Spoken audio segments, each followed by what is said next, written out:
Anggaran adalah rencana keuangan terukur untuk periode akuntansi yang akan datang.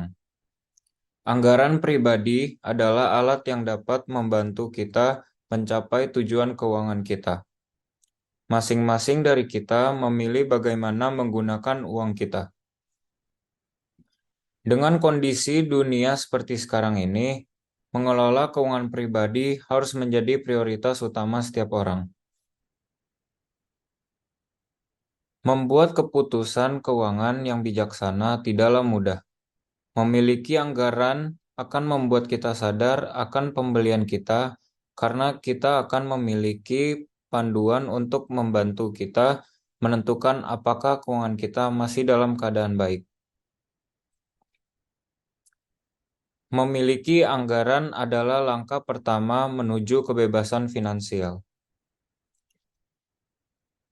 Anggaran membantu kita lebih memahami gambaran keuangan yang sebenarnya dengan menunjukkan pendapatan, tabungan, dan utang di satu tempat. Ini memungkinkan kita mengakses semua saldo dan detail transaksi kapan saja dan di mana saja. Ada banyak manfaat yang bisa diperoleh dengan tetap berpegang pada anggaran.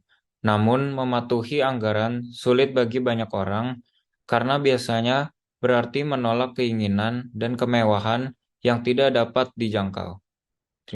Jadi dalam penganggaran terdapat dua jenis aspek. Yang pertama ada pengeluaran, yang kedua pemasukan. Dia pemasukan yang merupakan penghasilan seseorang secara fisik yang diterima dari semua sumber, termasuk upah, bonus, dividen, sewa, dan juga bunga. Untuk penghasilan itu sendiri dari penggunaan properti, meliputi kebutuhan primer dan juga eh, kebutuhan sekunder. Jadi untuk pengeluaran pribadi merupakan komponen kunci dari sistem keuangan karena merupakan bagian yang sangat penting dalam proses anggaran.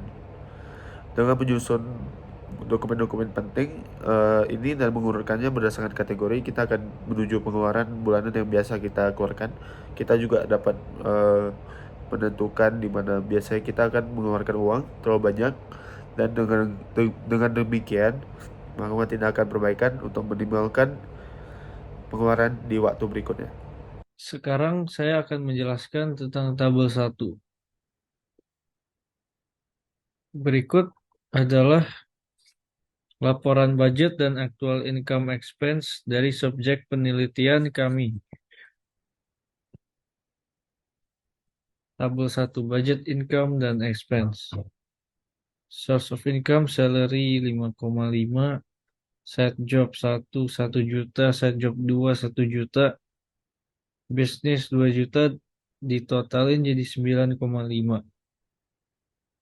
Expense-nya ada boarding house rent, transportation, groceries, personal equipment, skincare, fresh meat, vegetables and fruit, electricity bills, internet, refreshing and hangout, shopping, laundry, unforeseen expense, giving to parent, savings, dan totalnya jadi 9,5.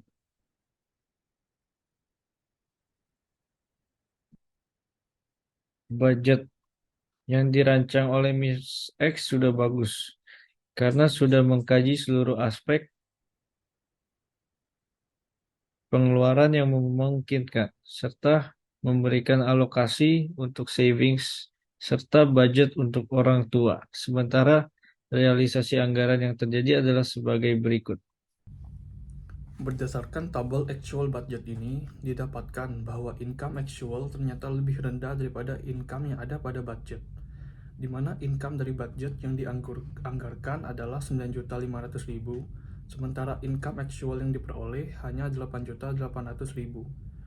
Perbedaan ini dikarenakan adanya penurunan pendapat dari side job 2 dan bisnis Miss X. Sementara itu, untuk pengeluaran, justru pengeluaran actual lebih besar dari pengeluaran yang telah dianggarkan sebelumnya. Ini berakibat kepada semakin sedikitnya savings yang dapat ditabung oleh Miss X, di mana savings actual hanya 24% realisasi dari budget awal, Sementara itu, kenaikan post expense didapatkan dari kenaikan biaya shopping dan refreshing and budget.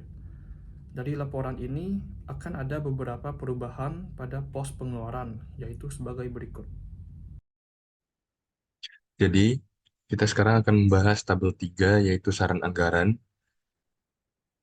Dari rekomendasi yang dicantumkan tersebut, dilakukan pricing pada anggaran sewa kos saat penyederhanaan pengeluaran pada groceries and food, di mana dalam pos ini anggaran pengeluaran makanan dalam 1 bulan adalah 1,5 juta, yaitu sudah termasuk pada pengeluaran sembako dan daging serta sayur. Salah satu metode dalam melakukan pricing budget ini adalah dengan mengoptimalkan penggunaan bahan-bahan yang ada untuk dimasak, sehingga mengurangi potensi bahan makanan terbuang atau membuang uang. Serta Miss X dapat membeli makanan kering seperti sereal dan roti yang memiliki ketahanan kadaluarsa lebih lama. Selain itu, untuk pos anggaran refreshing dan shopping dapat ditekan pula dengan memastikan bahwa refreshing dan shopping dilakukan pada waktu yang tepat, sehingga tidak dalam intensitas sering. Dari rekomendasi budget tersebut, diharapkan dapat menaikkan savings sebesar 650%. Semakin banyak savings, berarti semakin baik untuk anggaran keuangannya.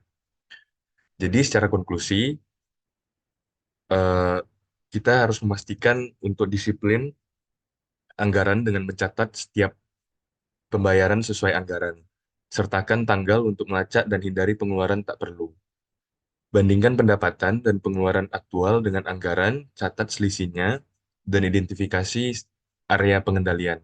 Kita juga harus menghemat uang dengan berbelanja bijak, periksa penawaran, buat daftar belanja sebelum ke toko, dan hindari godaan belanja impulsif.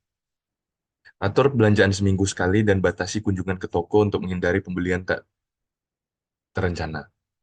Terima kasih.